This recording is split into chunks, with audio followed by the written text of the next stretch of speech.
like about camp so far?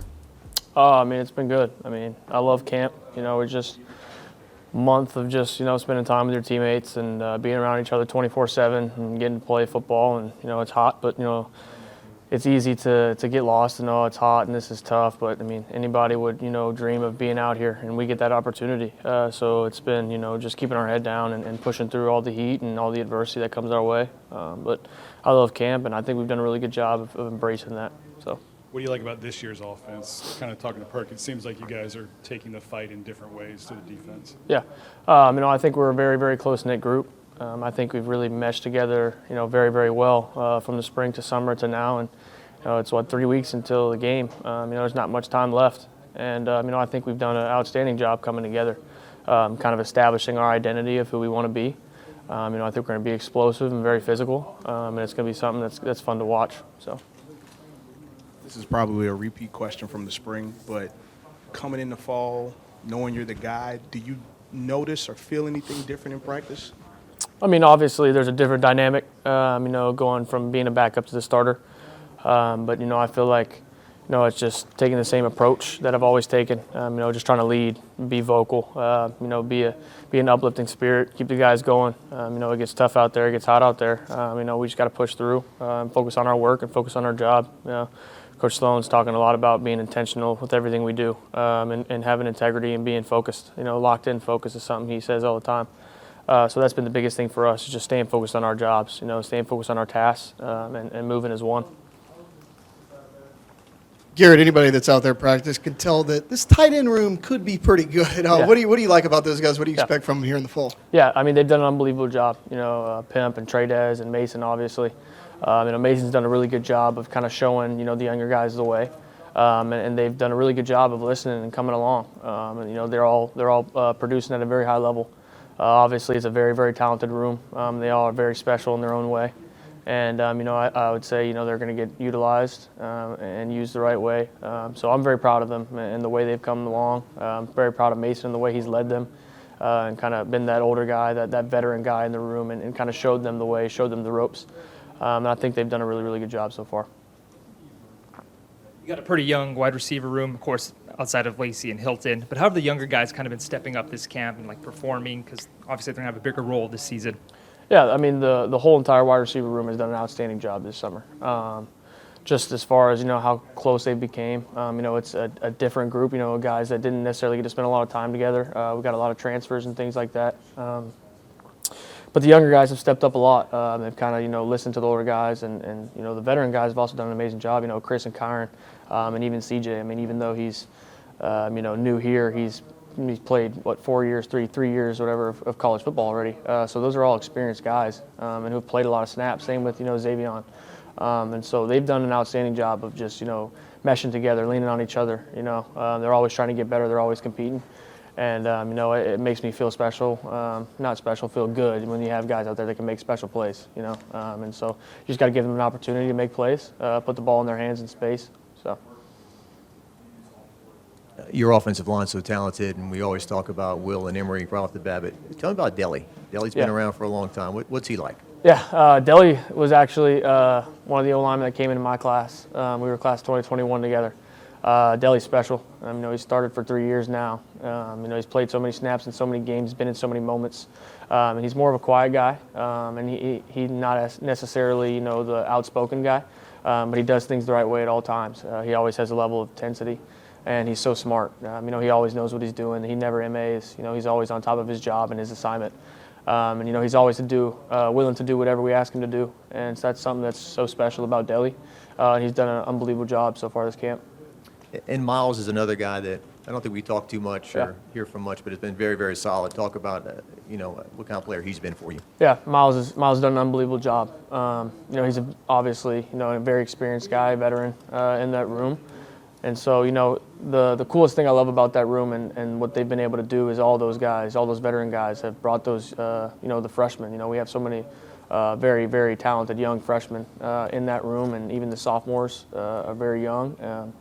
And the older guys in that room have really stepped up and kind of, took it upon themselves to not just, have Coach Davis show them the way, but also them. And so they lead by example. And Miles, is a great example of that. You know, he's always on top of the freshmen. He's always making sure he's doing the right thing to show the correct example of what we want, you know, from that position. You know, I think Coach Sloan has really emphasized of what we want our identity of our offense to be, and that starts with being physical up front.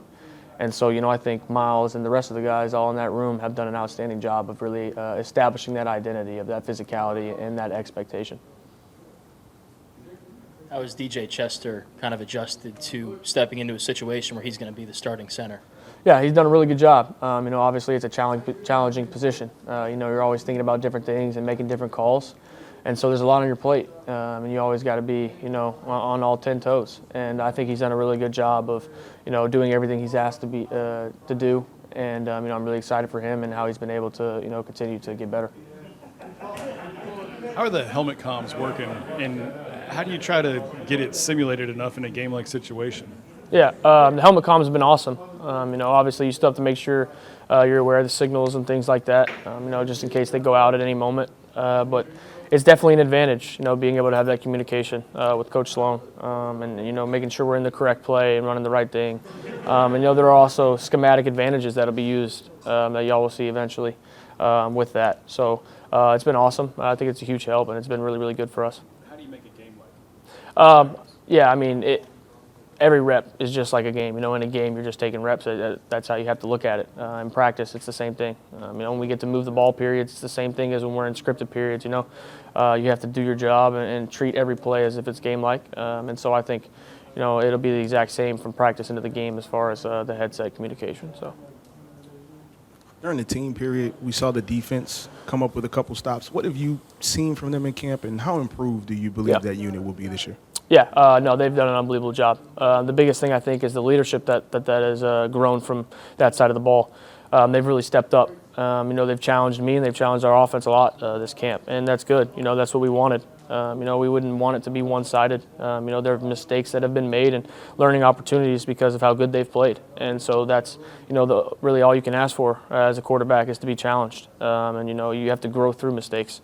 And so, you know, obviously when you have a defense as talented, I feel like, as we do. And I think, you know, people will have to learn to put some respect on our defense. And I think they're going to show that with the swag and the physicality that they're playing with. You know, I think it starts with Coach Baker. You know, he's came in and his scheme, the complexity of it, and, you know, the swagger that he has himself that bleeds into his players. And so, you know, I think they're going to be a really good unit this year. I think y'all will see that soon. Will the other day came in and echoed what you had said, I guess, a couple months ago. 10 wins isn't good enough anymore. 10 wins gets people fired, this and that. Is that the feeling you feel throughout the team, your teammates? They all feel this way? Yeah, I mean, I definitely think, you know, we've been talking about it since spring. You know, we all know that the expectation has been raised. We all know the bar's been raised. We all know, you know, that we aren't okay with just winning 10 wins. Like I've said that before, and Will said it the other day. And, you know, like I've said plenty of times, it's not a result-based, you know, thought process. It's an expectation of how we plan to go about our daily processes. You know, it's about how we want to act, you know, in the meeting room during fall camp, how we want to process what happened on the field, and how can we transfer it over to the next day on the field. You know, it's how we attack each practice, each rep, each set. So that's kind of been our mindset, you know, focusing on the now, but the expectation definitely has been raised. I don't think we get to talk to you after this, but Saban said you were kind of a dark horse, right? Like somebody. What do you think about that? And obviously, I'm sure you like to be underrated. Yeah, no, that's pretty cool. It meant a lot to me. You know, I got to spend some time around Coach Saban. You know, when I was really young, my dad was at Alabama. You know, I ran into him a couple times in the building, getting to talk to him and kind of just see how he interacted with his players. You know, I learned a lot from that. I learned a lot from that culture. You know, at a very young age. So it meant a lot to me for him to say something like that. And, you know, I thought it was really cool. As far as, you know, do I like being underrated? You know, I really don't care. You know, I'm just focused on doing my job, being the best I can for LSU. That's what matters to me. So. My question was actually going to be about your dad. How much, I'm sure you talk to him daily, but, like, how much maybe does he help you with the day-to-day, and, like, how much do you try to pick his brain even while he's in camp too? Yeah. No, definitely. I mean, we talk every day, just getting a recap of, you know, I give him a recap of my day, and, you know, a lot of times I get a recap of his day, just talking through different situations. You know, I get to hear so many different stories and different things that, happen in the NFL level. And, he helps me through some of the things that I struggled with that day and things like that. It's great to be able to pick his brain and get to talk to him and also have that relationship. It comes from a place of love and tough love, I would say.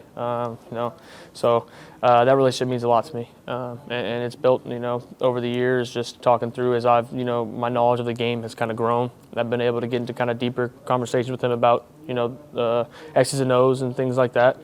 And so, it definitely it helps a lot. I don't know if you've been able to kind of pick up on it, but Harold's over there talking to everybody and laughing. Like who is that guy, right? Like, what kind of growth have you seen in him? Yeah. And what do you expect from him this year? Yeah, Perk's done an unbelievable job. He made an unbelievable play today in 2 minutes. That's just who he is. He's a playmaker. And he's got that swag and that confidence, and he knows he's going to make a play, and then he's going to make the play. And so, I've been really proud of Perk and the way he's, stepped up as a leader. And he's really, tried to grow in different areas. And, you can see that on the field. You can see that he's making an effort to do that. And so at the end of the day, Perk's always going to be Perk, with his swagger and the way he acts. And it's definitely it's been awesome to see.